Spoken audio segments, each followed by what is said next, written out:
Hello friends, welcome to Kavin Thanu vlogs. எல்லாரும் எப்படி இருக்கீங்க? ஹோப் எல்லாரும் நல்லா இருக்கீங்கன்னு நம்புகிறேன். இந்த வீடியோவில் என்னோட பூஜை அறையை நான் எப்படி ஆர்கனைஸ் பண்ணுறேன், அதோட பூஜை அறை குறிப்புகள் அப்படின்னு சொல்லி நிறைய டிப்ஸ் நான் இந்த வீடியோவில் சொல்லியிருக்கேன். இப்போ நான் காட்டியிருக்க இந்த பாக்ஸில் என்ன இருக்குது அப்படின்னு பார்த்தீங்கன்னா, இந்த ரேடியோ செட் மாதிரி இருக்கும். இதில் ஒரு 18 வகையான சுவாமி பாடல்கள் இருக்குது. என்னதான் நம்ம டிவியில் போட்டு விட்டு மொபைலில் போட்டு விட்டாலும் கண்டினியூவாக ஒரு 1 hour 2 hour நம்ம சுவாமி பாடல்களை கண்டினியூவாக கேட்க முடியுமா அப்படின்னா கண்டிப்பாக முடியாது. டிவியில் நம்ம கனெக்ட் பண்ணி சுவாமி பாடல்கள், சுவாமியோட ஸ்லோகங்கள் நம்ம போட்டு விடுறோம் அப்படின்னா அந்த டைமில் தான் யாருக்காவது நியூஸ் பார்க்கணும். குழந்தைங்க இருந்தாங்க அப்படின்னா அவங்களுக்கு கார்ட்டூன் பார்க்கணும். பெரியவங்க இருந்தாங்கன்னா சீரியல் பார்ப்பாங்க. இந்த அடல்ட்ஸ் எல்லாம் இருந்தாங்கன்னா கிரிக்கெட், இந்த மாதிரி மேட்ச் எல்லாம் மாற்றி மாற்றி வச்சுட்டே இருப்பாங்க. ஒரு 10 நிமிஷம் கூட நம்மளால சுவாமி ஸ்லோகங்களோ சுவாமி பாடல்களோ வீட்டில் போட்டு விட முடியாது. அதனால தான் இந்த ரேடியோ செட்டு மாதிரி நான் பார்த்துருந்தேன். 18 in 1 அப்படின்னு சொல்லிட்டு டிவைன் ஃபீலாக நல்லா இருந்துச்சு. அதனால நான் வாங்கிட்டேன். ஆக்சுவலி இது நான் வாங்கலை, அக்கா தான் வாங்கி கொடுத்து விட்டுருந்தா. அக்காவும் ஒன்று வாங்கியிருக்கா. ஸோ எனக்கும் அப்படியே ஒன்று பிக் பண்ணி வாங்கி கொடுத்துருந்தா. மார்னிங் ஈவினிங் 2 வேளையும் ரொம்ப நேரம் இந்த ஸ்லோகம் போயிட்டே இருக்கும். சவுண்டு நல்லா ரெடியூஸ் பண்ணிட்டு ஸ்லோவாக போயிட்டே இருக்கிற மாதிரி நம்ம வச்சு விட்டோம் அப்படின்னா நல்ல டிவைன் ஃபீலாக இருக்கும். ஒரு சுவாமிகளுக்கு ஏற்ற மாதிரி அதுக்கான ஸ்லோகங்கள் பாடல்கள் எல்லாம் கொடுத்துருக்காங்க. அந்தந்த கிழமைகளில் அவங்கவுங்களுக்கு ஏற்ற மாதிரி அந்தந்த சுவாமிகளுக்கு ஏற்ற மாதிரி ஸ்லோகங்கள் பாடல்கள் எல்லாம் போட்டு விட்டுட்டோம் அப்படின்னா சூப்பராக இருக்கும். பூஜை அறையில் சென்டராக மாட்டி வச்சிருக்க அந்த பெரிய ஃப்ரேம் இருக்கு இல்லையா, அதுலேயே இந்த லைட் செட்டிங்கு, அந்த சுவாமி பாடல்கள் ஸ்லோகங்கள் எல்லாம் வந்துட்டு இருந்தது. அது வாங்கி ரொம்ப வருஷங்கள் ஆயிடுச்சு. 10 to 15 இயர்ஸ்க்கு மேலேயே ஆயிடுச்சு. அது ரிப்பேர் ஆகிடுச்சா. ஸோ அதை அப்படியே விட்டுட்டோம். அதனால நான் லைட் செட்டிங் வாங்கியிருந்தேன். அதோட இந்த ரேடியோ செட்டும் அக்கா வாங்கி கொடுத்து விட்டுருந்தா. நம்மளுடைய பூஜை அறையில் சுவாமிகளுக்கு சாத்தப்படக்கூடிய அந்த பூக்களை என்ன பண்ணலாம் அப்படின்னு சொல்லி கேட்டிருக்கீங்க. நான் எப்போதுமே பூக்களை சுவாமிகளுக்கு உபயோகப்படுத்தக்கூடிய அந்த பூக்களை வெளியே அம்மா ஒரு செம்பருத்தி பூச்செடி வச்சுருப்பாங்க. அதில் தான் எல்லாத்தையுமே எடுத்துகிட்டு போய் கொட்டி விடுவேன்.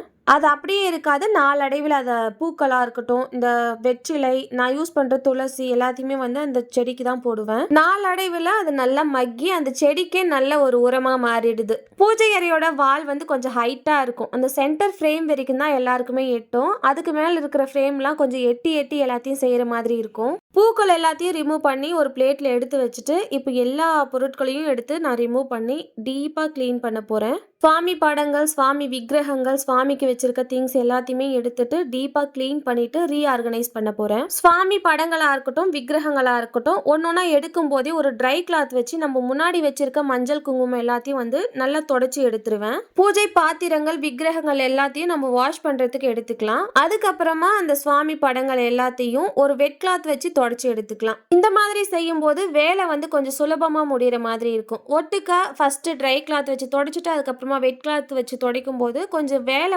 இழுத்து இருக்கிற மாதிரி இருக்கும். அதனால பூஜை அறையை நம்ம கிளீன் பண்ணும் போதே ஒரு படங்களா எடுப்போம் இல்லையா, அப்பவே அதுல இருக்க தூசி, முன்னாடி வச்சிருக்க மஞ்சள் குங்குமம் எல்லாத்தையும் ட்ரை கிளாத்ல தொடச்சி எடுத்துடணும். இந்த மாதிரி பண்ணும்போது அகைன் நம்ம வெட் கிளாத் வச்சு துடைக்கும் போது அந்த டஸ்ட் எல்லாம் இல்லாம கொஞ்சம் சுலபமா தொடச்சி மஞ்சள் குங்குமம் இடுற மாதிரி இருக்கும். மஞ்சள் குங்குமம் இருக்கு இல்லையா, அந்த சுவாமி படங்களுக்கு மேல வச்சிருக்க அந்த மஞ்சள் குங்குமம் யாரோட காலடியும் படாம அந்த பூஜை அறையிலேயே எல்லாத்தையும் கொட்டி கடைசியா எல்லாத்தையும் வாரி கொண்டு போய் செடிக்கு கொட்டிடலாம். இப்பெல்லாம் நான் இப்படிதான் பண்றது. முன்னாடிலாம் நானுமே ஃபர்ஸ்ட் எல்லாத்தையும் எடுத்து வெளியே வச்சுட்டு ஒரு ட்ரை கிளாத் வச்சு தொடச்சு அதுக்கப்புறமா வெட் கிளாத் வச்சு தொடச்சிட்டு இருப்பேன். இப்போ நான் எடுக்கும் போதே அந்த பூஜை அறையிலேயே அந்த மஞ்சள் குங்குமத்தை தொடச்சு விட்டுடுறது. இந்த மாதிரி செய்யும் போது கொஞ்சம் சுலபமா வேலை முடிகிற மாதிரி இருக்கு. அதனால உங்களுக்கு இந்த டிப்ஸை நான் ஷேர் பண்ணியிருக்கேன். இந்த வேலைகள் செஞ்சுட்டு இருக்கும் போதே வெளியில சரியான மழை ஸ்டார்ட் ஆயிடுச்சு. அம்மா அந்த மழைக்கு ஏற்ற மாதிரி சுட சுட இந்த கருப்பு உளுந்து வரும் இல்லையா, அந்த கருப்பு உளுந்துல அம்மா வடை செய்வாங்க. அது சூப்பரா இருக்கும், நல்லா கிறிஸ்பியா. ஸோ அதை செஞ்சுட்டு சட்னியும் அரைச்சிருந்தாங்க, தேங்காய் சட்னி அரைச்சிருந்தாங்க. சாதாரணமாகவே தை மாதம் அப்படின்னாலே தரையெல்லாம் குளிர் அப்படிம்பாங்க.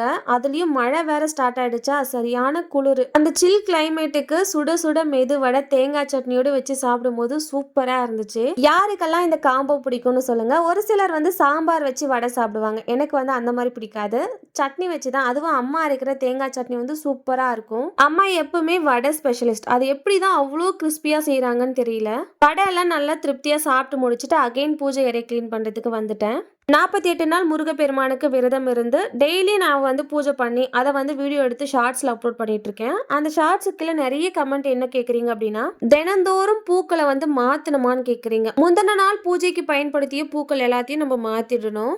நான் பூஜை அறைக்குள்ளே போனதுமே வழியாக பயன்படுத்திய முன்னாடி நாள் நம்ம பூஜைக்கு பயன்படுத்திய எல்லா மலர்களையும் எடுத்துட்டு புது மலர்களை சாத்தி விட்டுடுவேன். அதுக்கப்புறமா தான் அடுத்தடுத்த பூஜை ஏற்பாடுகளை செய்வேன். பூக்களே இல்லாம கூட நம்ம பூஜை வழிபாடு செஞ்சிடலாம். ஆனா முன்னாடியே பயன்படுத்திய பூக்களை அடுத்து வந்து நம்ம பூஜை வழிபாட்டுக்கு பயன்படுத்தக்கூடாது. பூக்கள் எல்லாம் ரொம்ப வாடி போயிருக்கு, நான் பயன்படுத்தாம அப்படியே வச்சிருந்தேன், அதை வந்து யூஸ் பண்ணலாமா அப்படின்னா அந்த மாதிரி பூக்கள் எல்லாம் பயன்படுத்தக்கூடாது.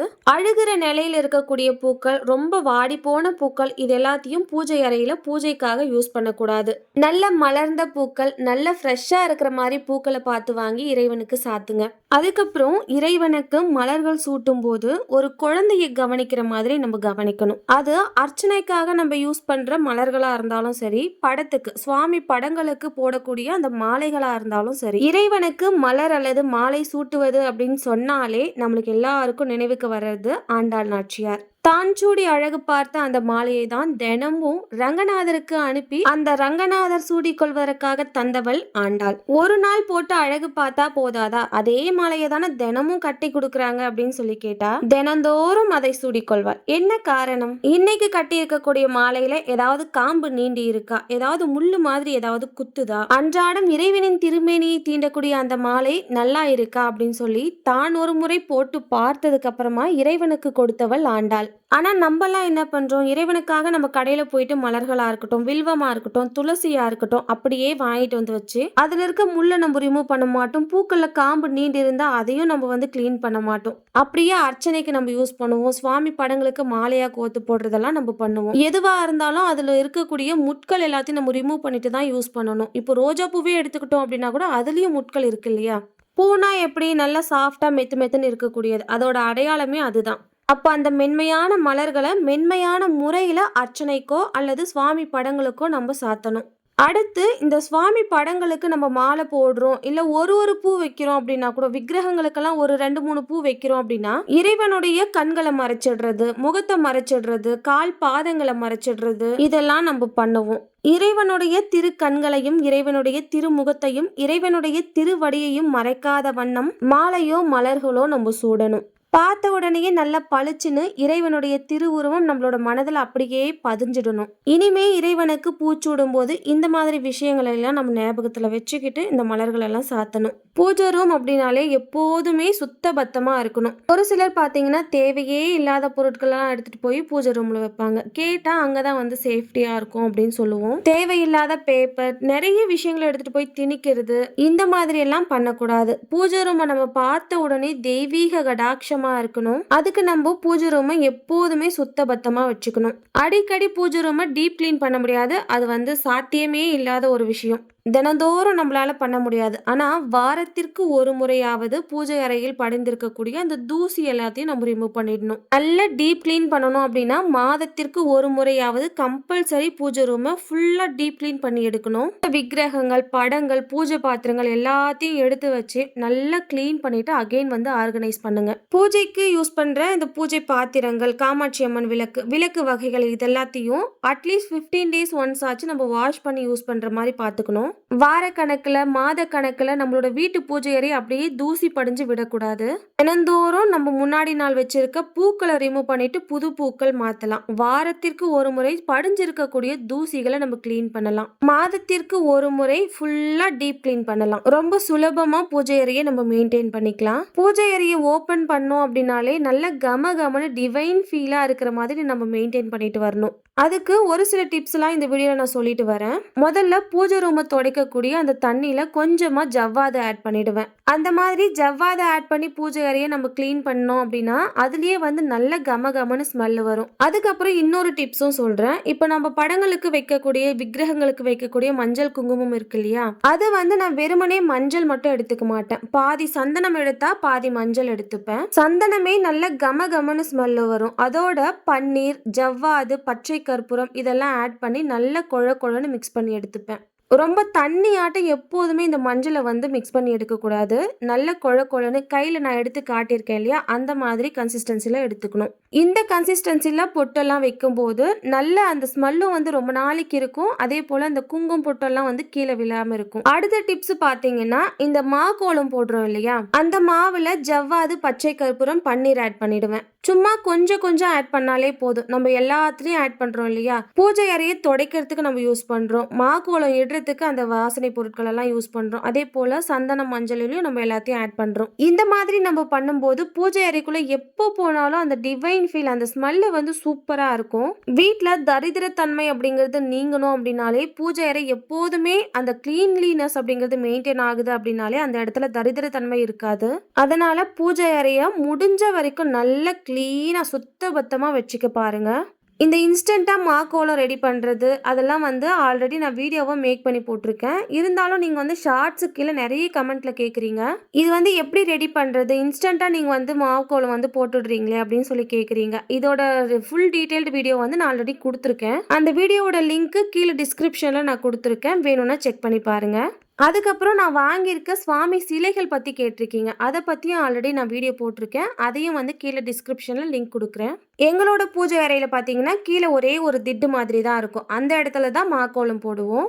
எப்போதுமே குபேர கோலம், மகாலட்சுமிக்கு உகந்த தாமரை கோலம், ஒரு குத்து விளக்கு, இதுதான் ரெகுலராக போடுவேன். ஐஸ்வர்ய கோலம் எல்லாம் கூட போட சொல்லியிருக்கீங்க. இந்த தாமரை இருக்கிற இடத்துல நான் ட்ரை பண்ணி பார்க்குறேன். ஏன்னா இது கொஞ்சம் சின்ன ஸ்பேஸ் அப்படிங்கிறதால சின்ன சின்ன கோலம் தான் போடுறது. பூஜை அறையை நல்லா க்ளீன் பண்ணிட்டு நல்லா சுத்தம் பண்ணிட்டு அந்த வெட்கிளாத் வச்சு நல்லா க்ளீன் பண்ணி எடுத்ததுக்கு அப்புறமா முதல்ல மேல எப்போதுமே குலதெய்வம் அப்படிங்கிறது முதல்ல இருக்கணும், மேல இருக்கணும். அதுக்கப்புறம் தான் மற்ற தெய்வங்களுடைய உருவப்படங்கள், விக்கிரகங்கள் இதெல்லாம் வைக்கணும். நாங்க வாழை அடி வாழையா இப்ப காட்டியிருக்கேன் இல்லையா, இந்த மாதிரி தான் குலதெய்வ பொட்டு வைப்போம். முதல்ல குலதெய்வ பொட்டெல்லாம் வச்சதுக்கு அப்புறமா கீழே மாக்கோலம் இட்டுட்டோம் அப்படின்னா எல்லாம் நல்லா காஞ்சி வந்ததுக்கு அப்புறமா எல்லா திங்ஸையும் எடுத்து ரீஅரேஞ்ச் பண்றதுக்கு கரெக்டா இருக்கும். மாக்கோலம் எல்லாம் நல்லா ட்ரை ஆனதுக்கு அப்புறமா தான் எல்லா திங்ஸையும் எடுத்து வைக்க முடியும். கையோட பூஜை அறையில பயன்படுத்தக்கூடிய மனைகளையும் கிளீன் பண்ணி அதுக்கும் கோலமிட்டு மஞ்சள் குங்குமம் எல்லாம் வச்சுட்டேன். எல்லாம் நல்லா ட்ரை ஆனதுக்கு அப்புறம் ஒன்னொன்னா எடுத்து அரேஞ்ச் பண்ணிட்டு இருக்கேன். எல்லாத்தையும் அரேஞ்ச் பண்ணிட்டு நான் காட்டுறேன் எப்படி இருக்கு அப்படிங்கிறது கீழே கமெண்ட் செக்ஷன்ல சொல்லுங்க.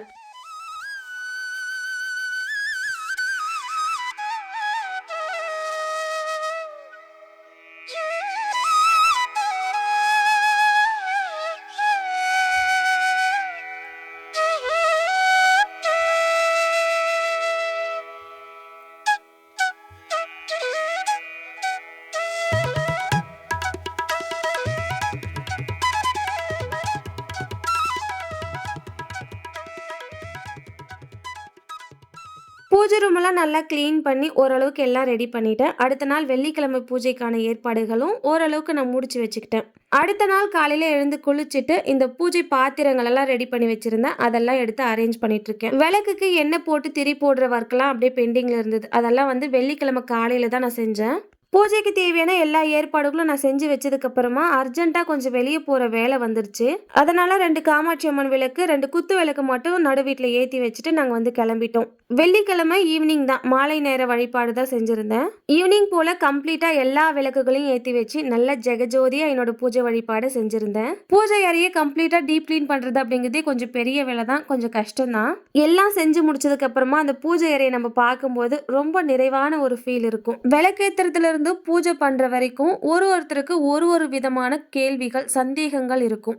மனிதனுக்கு இருதயம் அப்படிங்கிறது எவ்வளவு முக்கியமோ அது இல்லாம எதுவுமே செயல்படாது இல்லையா, அதே மாதிரிதான் வீடு அப்படிங்கிறதுல பூஜை அறை அப்படிங்கிறது மிக முக்கியமான ஒன்று. அது இல்லாம வீட்டுல எல்லா விஷயங்களும் நல்லதாவே நடக்குமா அப்படின்னா கண்டிப்பா கிடையாது. அது ஒரு கேள்விக்குறிதான். சில பேர் பாத்தீங்கன்னா நல்ல பெருசா வீடு கட்டுவாங்க. ஆனா இந்த பூஜை அறை அப்படிங்கிறது சின்னதா போதுமே, அப்படி இல்லைன்னா ஒரு அலமாரி வாங்கி வச்சுக்கலாமே அப்படிங்கிற எண்ணம் இந்த காலகட்டத்துல வந்துடுச்சு. அப்படி இல்லைன்னா ஒரு ஷெல்ஃப் மாதிரி இருந்தாலே போதுமே அப்படிங்கிற அளவுக்கு பூஜை அறையை நம்ம சுருக்கிட்டோம். நான் முன்னாடி சொன்னது பாத்தீங்கன்னா சொந்த வீடு கட்டுறவங்களுக்கு பூஜை அறை அப்படின்னு சொல்லிட்டு ஒரு தனியான ஒரு ஸ்பேஸ் வந்து பூஜை அறைக்கு கொடுக்கணும். வாடகை வீட்டுல இருக்கிறவங்க இருக்கிற இடத்த அது ஒரு ஷெல்ஃபா இருந்தா கூட பரவாயில்ல, பராமரிப்பு நல்ல விதத்துல பராமரிப்பு செஞ்சு நம்ம பூஜை அறையை வழிபாடு செய்யணும். இப்போ அடுத்து நான் சொல்ல போற விஷயங்கள் நம்மளோட பூஜை அறையில எப்போதுமே வராத அளவுக்கு நம்ம பாத்துக்கணும். அதுல முதல் விஷயம் பாத்தீங்கன்னா கெட்ட வாடை. பூஜை அறையிலிருந்து கெட்ட வாடை அப்படிங்கிறது வரவே கூடாது. பூஜை அறையில கெட்ட வாடை கூடவா வருமான்னு கேட்டா வரும். ஒரு சிலருடைய வீட்டு பூஜை அறைக்குள்ள போகும்போதே ஒரு மாதிரியான கெட்ட வாடை அப்படிங்கிறது வரும். அந்த மாதிரி வாடை வர்றதுக்கான காரணம் என்ன?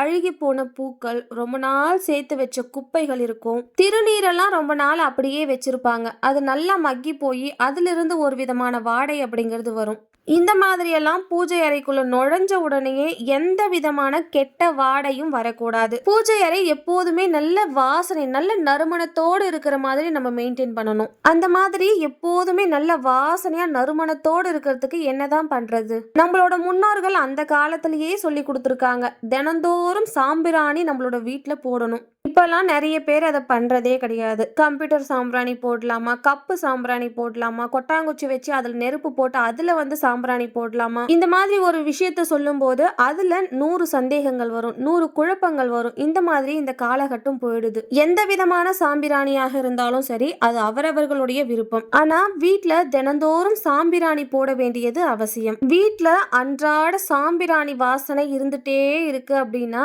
அந்த இடத்துல துர்சக்திகள், தேவதைகள் அந்த இடத்துல வரத்துக்கே யோசிப்பாங்க. வீடு அப்படின்னு ஒண்ணு இருந்தா அந்த இடத்துல நல்ல சக்திகளும் இருக்கும், தீய சக்திகளும் இருக்கும். அந்த நல்ல சக்திகளை மேம்படுத்துவதற்கு நம்மளால என்னெல்லாம் செய்ய முடியுமோ அதெல்லாம் செய்யணும். அப்படி அந்த நல்ல சக்திகளை எல்லாம் மேம்படுத்துவதற்கான இடம் அப்படின்னு பாத்தீங்கன்னா நம்மளுடைய பூஜை அறை. அப்ப அந்த பூஜை அறையை நம்ம எப்படி வச்சுக்கணும்? நல்ல வாசனையா, நல்ல நறுமணத்தோட வச்சுக்கணும். சரி, சாம்பிராணி போடலாம். காலையில போடணுமா, மாலை நேரத்துல போடணுமா அப்படிங்கிற ஒரு சந்தேகம் வரும். 2 வேளையும் போடுங்க. காலையிலயும் போடலாம், மாலை நேரத்திலையும் போடலாம். 2 வேளையும் போடுறது நல்லது. எங்களால அந்த அளவுக்கு முடியாது அப்படின்னு சொல்றவங்க மாலை நேரத்துல வீட்டுல சாம்பிராணி போட்டு விடுங்க. நம்ம ஊர்ல பரவாயில்ல. இந்த வெளிநாட்டுல இருக்கிறவங்களுக்கெல்லாம் கொஞ்சம் எக்ஸ்ட்ரா புகை வந்துருச்சு அப்படின்னாலே இந்த ஃபயர் அலாம் அப்படிங்கிறது அடிக்க ஆரம்பிச்சிடும். இந்த மாதிரி சுச்சுவேஷன்ல இருக்கிறவங்க என்ன பண்ணலாம் அப்படின்னா, வாசனை நிறைந்த பொருட்கள் இருக்கும் இல்லையா, அதை எல்லாத்தையும் பூஜை அறையில வச்சுக்கலாம். முதல்ல பூஜை அறையில இருக்கக்கூடிய குப்பைகளை எடுத்துட்டோம் அப்படின்னாலே வாசனை வராது. அன்வான்ட் திங்ஸ் எதுவுமே இல்லாத பட்சத்துல பூஜை அறையில எந்த விதமான கெட்ட வாடையும் வராது. இந்த வாசனை பொருட்கள் அப்படின்னா என்னன்னு பாத்தீங்கன்னா,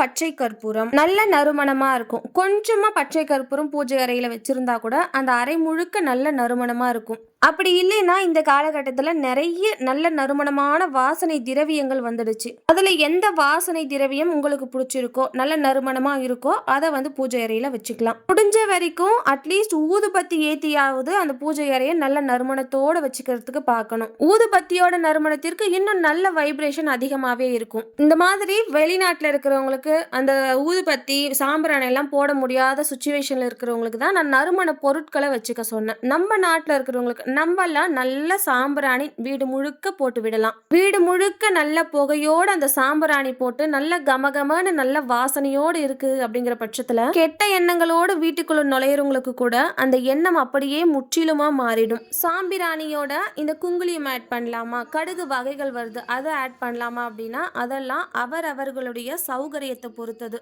கெட்ட வாடை இல்லாம நல்ல நறுமணத்தோடு இருந்தா போதும். அன்றாட சாம்பிராணி போடுங்க. சிலரெல்லாம் பாத்தீங்கன்னா இந்த ஒட்டடை பிடிச்சிடும், புகைல்லாம் போய் நிறைய ஒட்டடை ஆயிடுது அப்படின்னு சொல்லிட்டு இந்த மாதிரி விஷயங்கள் எல்லாம் அவாய்ட் பண்றாங்க. அதெல்லாம் நம்ம கிளீன் பண்ணிக்கலாம். அன்றாட சாம்பிராணி அப்படிங்கிறது அவசியம். நல்ல கமகமன நல்ல நறுமணத்தோடு வாசனையோடு இருக்கக்கூடிய சாம்பிராணியை பூஜை அறையில பயன்படுத்துங்க. அதுக்கப்புறம் விளக்குல இந்த பாசி படிஞ்ச மாதிரி இருக்கும் இல்லையா, அந்த மாதிரி விளக்குல பாசி படிய விடக்கூடாது. எப்போதுமே விளக்கு நல்ல பளிச்சுன்னு இருக்கணும். எண்ணெய் ஊத்துற இடத்துல ஒரு மாதிரி கிரீனிஷா மாறும்போது ஒரு பவுல்ல அந்த எண்ணெயை மாத்திட்டு நல்லா தொடச்சிடுங்க. ஒரு காட்டன் துணி வச்சு தொடச்சிட்டு அதுக்கப்புறமா எண்ணெய் ஊற்றி திரி போட்டு அதுல கொஞ்சமா பச்சை கற்பூரம் போட்டு ஏற்றும் போது வீடு ஃபுல்லா நல்ல நறுமணமா இருக்கும். விளக்கேற்றும் போது கொஞ்சமா பச்சை கற்பூரம் ஆட் பண்ணி அதுக்கப்புறமா விளக்கேற்றி பாருங்க. வீடு ஃபுல்லா அவ்வளோ நறுமணமா நல்ல வாசனையா இருக்கும். அடிக்கடி விளக்கெல்லாம் நம்மளால வாஷ் பண்ணிட்டு இருக்க முடியாது. இந்த மாதிரி கிரீனிஷா மாறும்போது நான் சொன்ன மாதிரி எடுத்துட்டு அகைன் தொடச்சிட்டு நம்ம யூஸ் பண்ணலாம். முடிஞ்ச வரைக்கும் வாரத்தில் ஒரு முறையாவது பூஜை பாத்திரத்தை நம்ம வாஷ் பண்ணிடணும். அப்படி முடியாது, எங்ககிட்ட நிறைய பாத்திரங்கள் இருக்கு, நிறைய விளக்குகள் இருக்கு அப்படிங்கிறவங்க 15 நாட்களுக்கு ஒரு முறையாவது அல்லது மாதத்திற்கு ஒரு முறையாவது மொத்தமா டீப் கிளீன் பண்ணி வச்சுக்கோங்க. இந்த மாதிரி தான் பூஜை அறையை மெயின்டைன் பண்ணணும். நல்ல கிளீனா, நல்ல சுத்த பத்தமா, நல்ல நறுமணத்தோட பூஜை அறையை வச்சுக்கணும். நான் தீக்குச்சி வச்சு விளக்கேத்துறேன் இல்லையா, அந்த மாதிரி தீக்குச்சி வச்சு விளக்கேற்ற கூடாது அப்படின்னு சொல்லி கமெண்ட்ல நிறைய பேர் சொல்றீங்க. அதை நான் மாற்றிக்கணும். அதுக்கான பொருள் வீட்டில் இல்லை. அதை நான் ஆர்டர் போட்டிருக்கேன். அது வந்ததுக்கு அப்புறமா அந்த பொருள் வச்சு தான் நான் இதுக்கப்புறம் தீபம் ஏற்றுவேன். இந்த விஷயத்தில் எனக்கு ஒரு கருத்து இருக்கு. இது தனிப்பட்ட கருத்து தான். எனக்கு என்ன அப்படின்னா, நம்மளுடைய பாட்டி, அம்மா எல்லாருமே இந்த தீக்குச்சி வச்சு தானே விளக்கேற்றிருப்பாங்க. நம்மளோட பெரியவங்க, பாட்டி, அம்மா இவங்கெல்லாம் ஒரு விளக்கு ஏற்றிட்டு அந்த விளக்கு மூலிமா மற்ற விளக்குகளெல்லாம் ஏற்றி நம்ம பார்த்துருக்க மாட்டோம். நம்ம என்ன பார்த்து வளர்ந்தோமோ அதுபடி தான் நம்மளுடைய நடவடிக்கை, நம்மளுடைய செயல்பாடுகள் எல்லாம் இருக்கும். இதெல்லாம் இப்போ இந்த காலகட்டத்துல மாறின ஒரு விஷயம் தான் நான் சொல்லுவேன். ஆனா இந்த காலகட்டத்துக்கு ஏத்த மாதிரி நம்ம மாறிதான் ஆகணும். எல்லா விஷயங்களும் இந்த காலத்துக்கு ஏத்த மாதிரி தானே நம்ம மாறிட்டு இருக்கோம். இந்த விஷயத்தையும் நான் மாத்திக்கிறேன். அதுக்கப்புறம் இன்னொரு விஷயம் என்னன்னா, இந்த திரி தூண்டி இருக்கு இல்லையா, அதை வச்சுதான் திரி எல்லாம் அட்ஜஸ்ட் பண்ணணும்னு சொல்றாங்க. ஆனா அந்த காலகட்டத்துல என்ன பண்ணியிருந்தாங்க, ஊதுவத்தியோட அடிபாகம் அப்படி இல்லைன்னா பூவோட காம்பு வச்சுதான் அந்த திரி எல்லாம் அட்ஜஸ்ட் பண்ணி நல்லா அழகா எரிய விடுவாங்க. இது என்னுடைய மாற்று கருத்து கிடையாது. மோஸ்ட்லி எல்லாருமே இதெல்லாம் நம்ம பார்த்து தானே வளர்ந்துருப்போம். இதை நான் ஞாபகப்படுத்துறேன், ரிமைண்ட் பண்றேன், அவ்வளவுதான். அதுக்கப்புறம் பாத்தீங்கன்னா பூஜை அறையில ஒட்டடை அப்படிங்கிறது சேர விடவே கூடாது. நிறைய பேர் பண்ற ஒரு தப்பு என்னன்னா, ஒட்டடையெல்லாம் அடிக்கடி கிளீன் பண்ணக்கூடாது. ஒட்டடையில மகாலட்சுமி தாயார் வாசம் செய்யறாங்க, அடிக்கடி ஒட்டடையை தட்டக்கூடாது. ஒட்டடை இருந்தா ரொம்ப நல்லது, பொங்கலுக்கு தான் ஒட்டடையை தட்டணும் அப்படின்னு சொல்லி நிறைய பேரோட கருத்தா இருந்துட்டு வருது. அடிக்கடி ஒட்டடை அடிச்சுட்டே இருந்தோம் அப்படின்னா மகாலட்சுமி தாயார் போயிடுவாங்க அப்படின்னு சொல்றாங்க. சும்மா தொடச்சிட்டே இருக்க கூடாது. சில பேர் பாத்தீங்கன்னா எப்ப பாரு தொடச்சிட்டே இருப்பாங்க. அது தப்பு. தொடச்சிக்கிட்டே போயிடும் அப்படின்னு சொல்லி நம்மளோட முன்னோர்கள், நம்மளோட பெரியவர்கள் ஒரு வார்த்தையை சொல்லி வச்சிருக்காங்க. தினமும் தண்ணி எடுத்து தொடச்சிக்கிட்டே இருப்பாங்க. அந்த மாதிரி செய்யக்கூடாது. நான் முன்னாடியே சொன்ன மாதிரி மாசத்துக்கு ஒரு முறை பண்ணா போதும். மாசத்துக்கு ஒரு முறை மொத்தமா டீப் கிளீன் பண்ணி இந்த ஒட்டடை அடிக்கிறது, தண்ணி வச்சு துடைக்கிறது, இதெல்லாம் பண்ணிக்கலாம். அதுக்கப்புறம் நிறைய பேரால மறக்கப்படுற ஒரு விஷயம் என்னன்னா, பகல்லையும் இரவுலையும் அந்த இடத்துக்கு வெளிச்சம் தேவை அப்படிங்கறத நிறைய பேர் மறந்துடுறோம். பகல்ல வெளிச்சம் வரும், அந்த டைம்ல நம்ம லைட் போட தேவையில்லை. ஆனா இரவு நேரங்கள்ல நம்ம மாலையில வழிபாடு செஞ்சு முடிச்சுட்டு நம்ம தூங்க போகும்போது எல்லா லைட்டையும் ஆஃப் பண்ணிட்டு போயிடுறோம். எல்லா லைட்டையும் நல்லா பளிச்சுன்னு போட்டு வைக்கணும்னு அவசியம் இல்லை. சின்னதா ஒரு பல்பு போட்டு ஒரு சின்ன லைட்டை நம்ம போட்டு விட்டுட்டு போகணும். 0 வாட்ஸ் அப்படின்னு சொல்லி பல்ப் எல்லாம் வருது இல்லையா, அது ஒண்ணு வாங்கி நம்ம மாட்டி விட்டுட்டு தினந்தோறும் இரவு நேரங்கள்லயும் நம்ம பூஜை அறையில லைட் எரியிற மாதிரி பார்த்துக்கணும். பூஜை அறையை இரவு நேரங்கள்ல இருட்டா ஒரு மாதிரி இருளடைஞ்சு வச்சிருக்க கூடாது. பூஜை அறையை எப்போதுமே வெளிச்சத்தோடவே வச்சிருக்கணும். ஒரு சிலரோட வீட்டுக்கெல்லாம் போகும்போது தெய்வீக சக்தி நிறைஞ்சு இருக்கிற மாதிரி ஒரு உணர்வு இருக்கும். அந்த வீட்டுல தெய்வீக சக்தி நிறைஞ்சு இருக்கு அப்படிங்கறது நிச்சயமா நம்மளால உணர முடியும். சில வீடுகளுக்கெல்லாம் நம்ம போகும்போது அந்த வீட்டுல இருக்கணும் அப்படிங்கிற ஒரு எண்ணம் நம்மளுக்கு தோணும். சில வீடுகளுக்கெல்லாம் நம்ம போகும்போது பெரிய பங்களாவா இருக்கும், நல்லா மெயின்டைன் பண்ணிருப்பாங்க. ஆனா எப்படா அந்த வீட்டை விட்டு வெளியே வருவோம் அப்படிங்கிற ஒரு உணர்வு நம்மளுக்கு தோணும். ஒரு வீட்டுக்கும் ஒரு விதமான அதிர்வலை அப்படிங்கிறது இருக்கும். அந்த வைப்ரேஷனை நல்ல விதமா மாத்தி நம்ம வீட்டுக்குள்ள நுழைஞ்சாலே வரவங்க எல்லாரும் உங்க வீட்டுக்குள்ள நுழைஞ்சாலே ஒரு தெய்வீக உணர்வு இருக்கு அப்படின்னு சொல்ல வைக்கணும். வீட்டுக்குள்ள வந்தாலே கோவிலுக்குள்ள வந்த மாதிரி ஒரு உணர்வு இருக்கு அப்படின்னு சொல்ற அளவுக்கு நம்ம பூஜை அறையை வச்சுக்கணும். பூஜை அறைன்னு மட்டும் கிடையாது, வீடுன்னு ஒண்ணு இருந்தா அந்த வீடு முழுக்க நல்ல சுத்தபத்தமா வச்சுக்கணும். பூஜை அறையை மட்டும் நம்ம சுத்தபத்தமா வச்சுக்கிட்டு மற்ற இடங்கள் எல்லாத்தையும் நம்ம டர்ட்டியா வச்சுக்கிட்டா அதோட பலன் கிடைக்குமா? கண்டிப்பா கிடைக்காது. அதனால பூஜை அறையும் நம்ம சுத்தபத்தமா வச்சுக்கணும். வீடு முழுக்க எவ்வளோ நம்ம சுத்தபத்தமா வச்சுக்க முடியுமோ அந்த அளவுக்கு மெயின்டைன் பண்ணணும். பூஜை அறையில எப்போதுமே மந்திர ஓசைகள் அப்படின்றது ஒழிச்சுக்கிட்டே இருக்கணும். இறைவனுடைய திருநாமங்கள் எப்போதுமே ஒழிச்சிட்டு இருக்கிற மாதிரி பார்த்துக்கணும். மந்திர நாமங்கள் அப்படின்னா இறைவனுடைய திருநாமங்கள் ஸ்லோகங்களா வரும் இல்லையா, அதை நம்ம போட்டு விடலாம். அப்படி இல்லைன்னா இறைவனுடைய நல்ல பாடல்கள் நிறைய இருக்கு, அதெல்லாம் நம்ம போட்டு விடலாம். காலை நேரத்திலையும் மாலை நேரத்திலையும் விளக்கேற்றி வழிபாடு செய்வோம் இல்லையா, அந்த நேரத்துல இறைவனுடைய பாடல்கள், இறைவனுடைய ஸ்லோகங்கள் நம்ம போட்டு விடுறது நல்ல ஒரு வைபை கொடுக்கும். அதே மாதிரி தினந்தோறும் விளக்கேற்றி வழிபாடு செய்யற அந்த ஒரு பழக்கத்தை நம்ம கொண்டு வரணும். காலை மாலை 2 வேளையும் இறைவனுக்கு வழிபாடு செய்யற அந்த ஒரு பழக்கம் நம்மளுக்கு வந்துடுச்சுனாலே போதும். அதை அப்படியே கண்டினியூ பண்ணி மெயின்டைன் பண்ணலாம். இறைவனுடைய அருள் பரிபூர்ணமா நம்மளுக்கு இருக்கு அப்படின்னா இதை நிச்சயமா நம்மளால செய்ய முடியும். இறைவனுக்கு மணியோசை அப்படிங்கிறது பிரியமான ஒன்று. அதனால தினந்தோறும் மணி அடித்து பூஜை வழிபாடு செய்யறது ரொம்ப ரொம்ப சிறப்பு.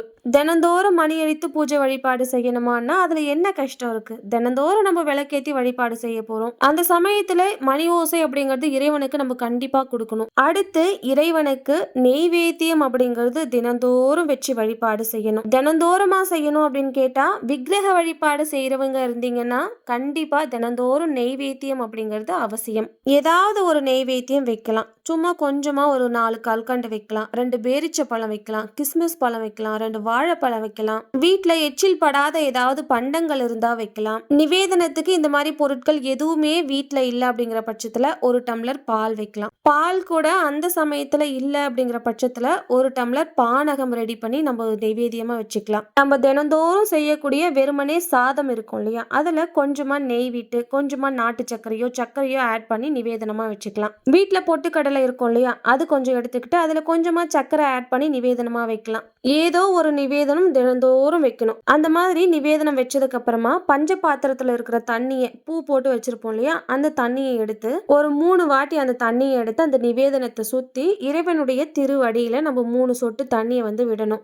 இந்த முறைக்கு நீர் விலவுதல் அப்படின்னு சொல்லுவாங்க. இதெல்லாம் முடிச்சிட்டு ஒரு கற்பூரம் வச்சு தீபாராதனை காட்டணும். அந்த மாதிரி தீபாராதனை காட்டும் போது நல்ல சவுண்டா மணி எடுத்து நல்ல மணியோசையோட அந்த வழிபாட்டை நம்ம செய்யணும். இந்த மணியோசை தினந்தோறும் வீட்டுல கேட்டுக்கிட்டே இருந்தா துர்சக்திகள், துர்தேவதைகள் அந்த வீட்டு பக்கமே வராது. நாங்க ஆண்கள் மட்டும்தான் வீட்டுல இருக்கோம், பெண்கள் யாரும் வீட்டுல இல்லையே, நாங்க விளக்கேத்தி இந்த மாதிரி வழிபாடெல்லாம் செய்யலாமா, ஆண்கள் பூஜை அறையில் விளக்கேற்றுவது சரியா அப்படின்னு கேட்டா ஆண்கள் விளக்கேற்றி வழிபாடு செய்யலாம். இதுல எந்த தவறும் கிடையாது. இதுல தவறு அப்படின்னு சொல்றதுக்கு என்ன இருக்கு? ஆண் பிள்ளைகளுக்கும் இந்த மாதிரி ஆன்மீகம் பற்றின விஷயங்கள் எல்லாத்தையும் சொல்லி பழகணும். ஆண் பிள்ளை பெண் பிள்ளை அப்படின்னு சொல்லி பாகுபாடு இல்லாம ஆன்மீகம் பற்றின எல்லாத்தையும் நம்ம சொல்லி கொடுத்து வளர்க்கணும். நம்ம சொல்லி கொடுக்க கொடுக்க நம்மளை பார்த்து பார்த்து பார்த்து அவங்களே லேர்ன் பண்ணிப்பாங்க. அவங்களுக்கே ஒரு ஆர்வம் அப்படிங்கிறது அதிகமா வந்துடும். நம்ம கொஞ்சம் டிலே பண்ணிட்டோம், நம்மளுக்கு மறந்து போச்சு அப்படின்னா கூட குழந்தைங்க ரிமெம்பர் பண்றாங்க. என் பையன் ஈவினிங் டைம்ல நான் கொஞ்சம் டிலே பண்ணிட்டேன் அப்படின்னா கூட அம்மா சாமி கும்பிடலையா அப்படின்னு சொல்லி நல்லா தெளிவாவே கேட்கிறான். இந்த மாதிரி சின்ன வயசுல இருந்தே குழந்தைங்களுக்கு எல்லாத்தையும் லேர்ன் பண்றதுக்கு நம்ம சொல்லி கொடுக்கணும். நான் பூஜை அறைக்கு வரேன் அப்படின்னாலே பின்னாடியே என் குழந்தைங்களும் வந்துடுவாங்க. நிறைய டிஸ்டர்ப் பண்ணுவாங்க, எல்லாத்தையும் இழுத்து தள்ளுவாங்க. கொஞ்ச நாள் அப்படி இருந்தாங்க. அதுக்கப்புறம் நான் சொல்லி சொல்லி அவங்க நல்லாவே லேர்ன் பண்ணிக்கிட்டாங்க. இப்பெல்லாம் அபிஷேகங்கள் பண்றது, ஊதுவத்தி காட்டுறது, பூ சுவாமிகளுக்கு பூ கூட அவ்வளோ அழகா வைக்கிறாங்க. நிவேதனம் எல்லாம் ஏதாவது எடுத்து வச்சேன்னா அதை கொண்டு சுவாமிகளுக்கு வைக்கிறது. இந்த மாதிரி அவங்களுக்கு லேர்ன் பண்றதுக்கு நம்ம ஒரு சான்ஸ் கொடுக்கணும். நல்லாவே இன்ட்ரெஸ்டோட செய்றாங்க. ஒரு ஆர்வம் அப்படிங்கிறது தெளிவாவே தெரியும். நம்மளோட வழிபாட்டு முறையை நம்மளோட குழந்தைங்களுக்கும் சொல்லி வளங்க. இந்த வீடியோ இதோட முடியுது. இந்த வீடியோல நான் சொல்லியிருக்க ஒரு சில டிப்ஸ் உங்களுக்கு யூஸ்ஃபுல்லா இருந்திருக்கும்னு நினைக்கிறேன். இந்த வீடியோ உங்களுக்கு பிடிச்சிருந்தா லைக் ஷேர் பண்ணிட்டு நம்ம சேனலை சப்ஸ்கிரைப் பண்ணி வச்சுக்கோங்க. கவின் தனு விளாக்ஸ்க்கு சப்போர்ட் பண்ணுங்க. நெக்ஸ்ட் ஒரு இன்ட்ரெஸ்டிங்கான விளாக்ல பார்க்கலாம். Bye from Thulasi.